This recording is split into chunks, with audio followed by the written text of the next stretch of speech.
Welcome to Mindset Tales. In a world full of noise, we bring you stories that matter, stories that challenge your perspective and calm your soul. Today's tale is a powerful lesson about the art of not judging life as it happens. If you are looking for wisdom to master your mindset, you are in the right place. Let's dive into the story.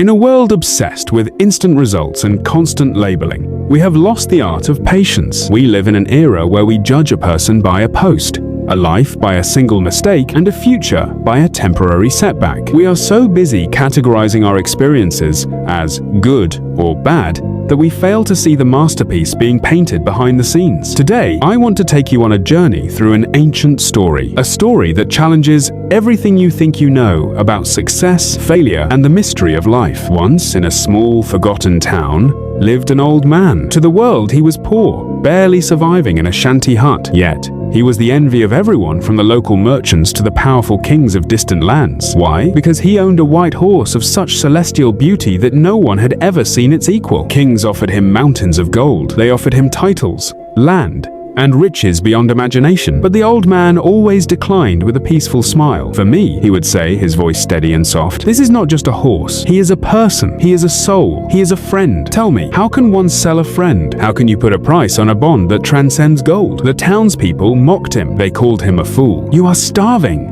they whispered. "You could live like a king, yet you choose to sleep in the dust for a horse." But the old man remained unshaken. He knew a secret they didn't. True wealth is not what you have in your hand, but what you feel in your heart. Then, one morning, the unthinkable happened. The stable was empty. The white horse was gone. The news spread like wildfire.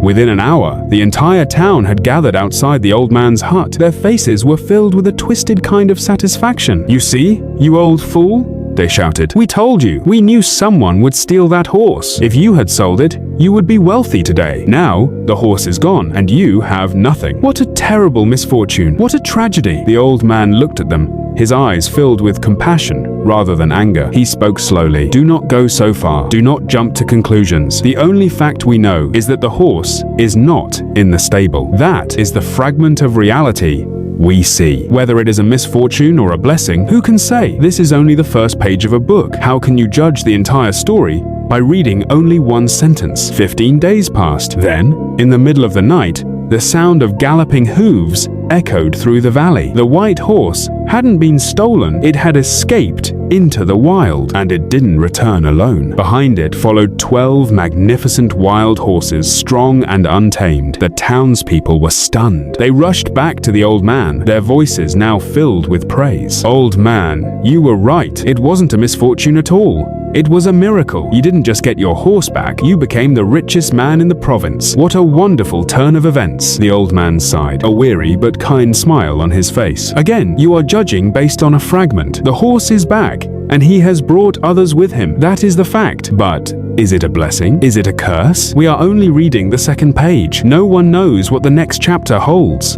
The people walked away, whispering to themselves. They couldn't understand how someone could be so detached from obvious good luck. The old man had an only son, a young man full of life. He began the difficult task of taming the 12 wild horses. But wild spirits do not break easily. A week later, one of the stallions reared up, throwing the boy to the hard ground. The accident was severe. The boy's leg was shattered in several places. The village doctor saved the leg, but the boy was left with a permanent limp. He would never walk normally again. The townspeople gathered once more, their voices heavy with pity. "You were right again, old man. This is a disaster. Your only son, your only support in your old age, is now crippled because of these horses. You were better off when the horse was lost. This is truly a curse." The old man looked at his son, then at the crowd. "You are obsessed with judgment," he said quietly. "My son has broken his leg. He now walks with a limp. That is all we know. Whether this is a disaster or a hidden grace, only time will tell. Life comes to us in pieces, and we must learn to walk through each piece without losing our balance." A few months later, the sky turned dark with the shadows of war. The country was invaded, and the king ordered a forced conscription. Every young man in every village was seized by the army to be sent to the front lines. It was a brutal war,